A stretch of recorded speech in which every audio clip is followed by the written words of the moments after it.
Hi, welcome back to Joe Blogs. In today's episode, I want to talk to you about a story of fraud and embezzlement involving lots of Italians.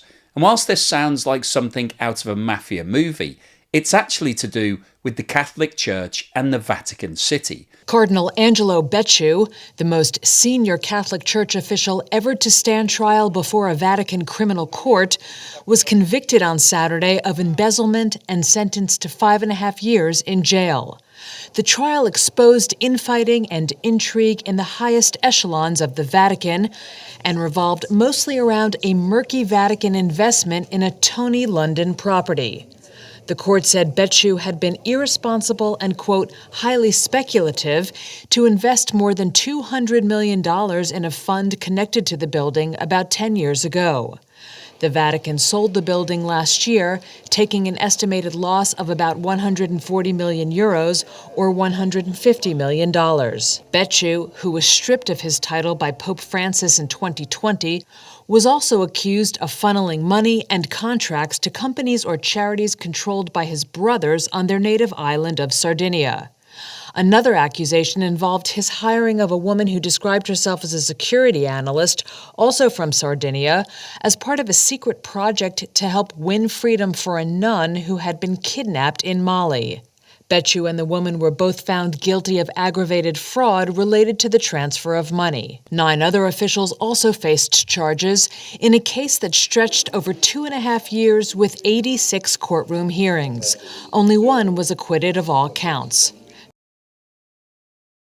Now, the Vatican City is officially the smallest country in the world. There are only around 750 people that live in the enclave, which is situated in the heart of Rome. But legally, the Vatican City is entirely independent from Italy. It became independent in 1929. It has its own railway station with 1 train a week, bringing in bonded duty-free goods, a post office, a radio station, a pharmacy, a supermarket, a fire brigade, a 5-star hotel, and one of the world's most visited museums. It also has its own police force, the Vatican Gendarmerie, of which there are around 130 ex-Italian police officers serving, and it also has its own small military force, around 120 of the Pope's Swiss Guards. Now, in terms of the hierarchy within the Vatican City, this chart shows us the rankings of the Catholic Church, and right at the top we've got God.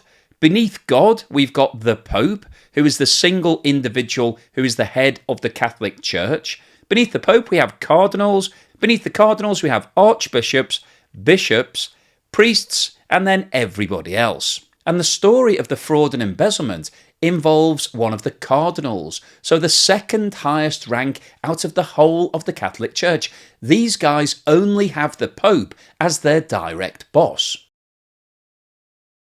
Now, I recently mentioned Pope Francis in a video that I posted on Javier Milei because Pope Francis is Argentinian. And in the crazy world of Javier Milei, he decided to fall out with the Pope during his election campaign. He called him a variety of different things. However, he's now apologised about all of that. And the Pope, being the Pope, decided to forgive him. So all's good and well in Argentina. However, all is not good and well in the Vatican City. And it hasn't been for a long period of time.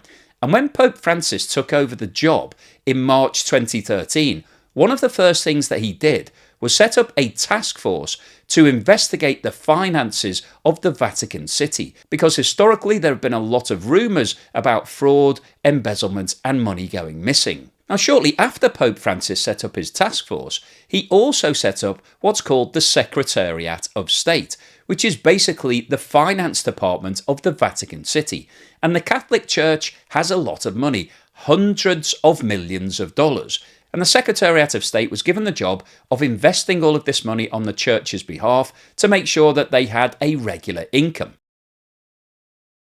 Angelo Becciu was appointed to one of the senior roles within the Secretariat of State and given the responsibility of finding suitable investments. And one of the first investments that Angelo Becciu authorised was to invest a large amount of money into companies and charities owned and run by his brothers on the island of Sardinia. Now, around about the same time, Angelo Becciu met up with an Italian financier called Raffaele Mincioni, who who was ex-Goldman Sachs and Merrill Lynch, and talked to him about investing $200 million into a potential new oil venture in Angola. Now, the Angolan oil deal never transpired, but Becciu and Mincioni stayed in contact, and Raphael Mincioni set up a fund called the Athena Global Opportunities Fund, and Becciu reportedly invested around €200 million of the Catholic Church's money into that fund. A large chunk of that cash was subsequently invested into a London property, and the Catholic Church ended up with a 45% ownership in 60 Sloane Avenue, London.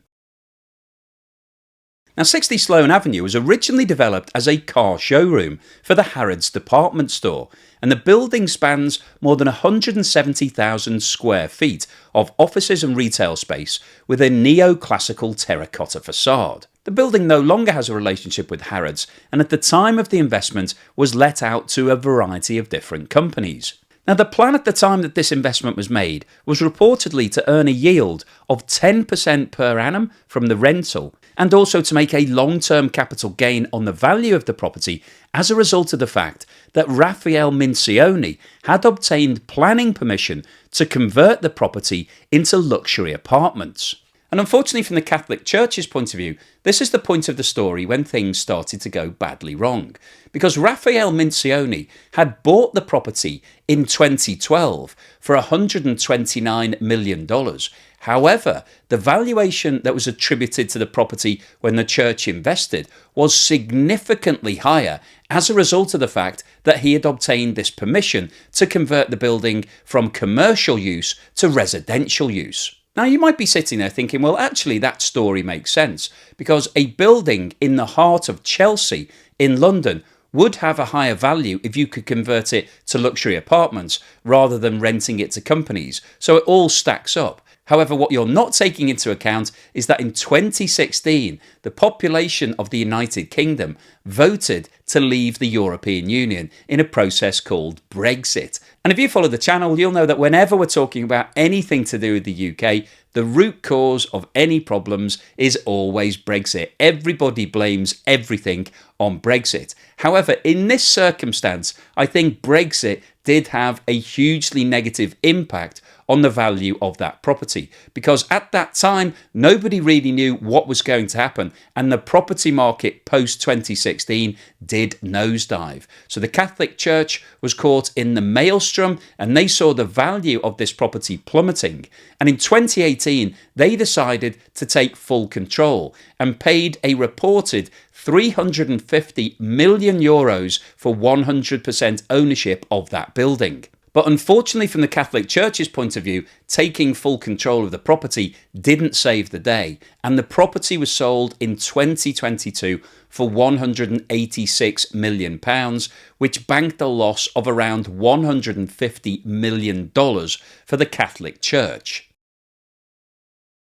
Now, one of the most intriguing developments was that in 2017, Angelo Becciu hired a security consultant called CECLIA Marogna and reportedly paid her €600,000, which is around $650,000, out of the Secretariat of State's funds to free a Colombian nun who'd been taken hostage in Mali by Islamic extremists. The money was released directly from the Vatican bank accounts and paid to a Slovenian company that Marogna had set up. Now, it's been reported that €500,000 of this sum was set aside to pay ransom demands by the kidnappers. However, no documentation exists, and during the court case, CECLIA Marogna said she was unable to release any details due to secrecy acts, so she was implying that she was operating as a spy on behalf of the Italian authorities. Now, unfortunately for CECLIA Marogna, the prosecutors in the court case didn't buy this, and they charged her with misappropriating €70,000,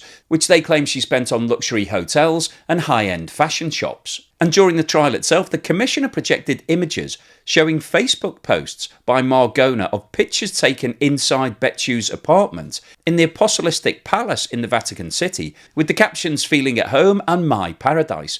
He also showed stills of video recordings showing Marogna leaving Becciu's apartment with a carry-on bag after spending the night there. On October 3rd, 2020, the head of the Vatican City Gendarmes met with Becciu in his apartment, and confronted the Cardinal about Marogna and warned him the money she was given was not being used as intended. The Cardinal, hands in his hair, asked us not to let the name of Cecilia Marogna emerge because it would have caused great damage to him and his family. And the prosecutor added that Becciu offered to pay Marogna's expenses out of his own pocket. In response to this, Becciu himself said, "It's true, I put my hands in my hair when they spoke to me about Mrs. Marogna," adding that his main concern was for the exposure of her role in an operation to release a kidnapped nun covered by the political secrets. Becciu also said he offered to pay for her expenses because if the money was mismanaged, it's my fault. Now all of this became too much for Pope Francis and his task force, and Angelo Becciu was subsequently arrested.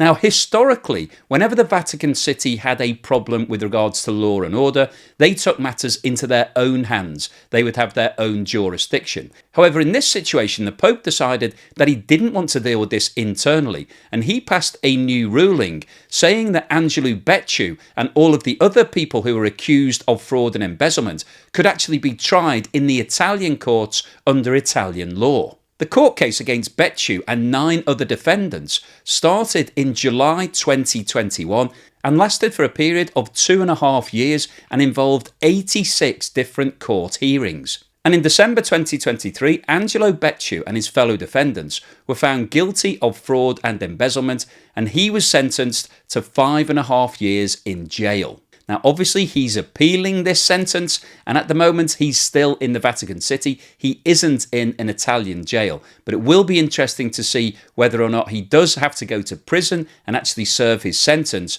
or if the Pope decides to give him a pardon, because in previous circumstances like this, the Pope has the right to waive all charges. However, I don't think Pope Francis looks like he's in any mood to forgive Angelo Becciu. When you set up a task force to investigate fraud and embezzlement and then appoint one of your senior people into the position of making those investments, and that senior person then turns out to be a fraudster, that really is horribly embarrassing from the Pope's point of view, and I would be very surprised if he's in a forgiving mood. He may have forgiven Javier Milei for calling him all sorts of things in the press, but I don't think when it comes to money, Pope Francis is going to let Angelo Becciu out of prison. So hopefully you enjoyed today's slightly different video. If you did, then please give me a thumbs up. Thank you for watching this video all the way through to the end, and here's something to put a smile on your face.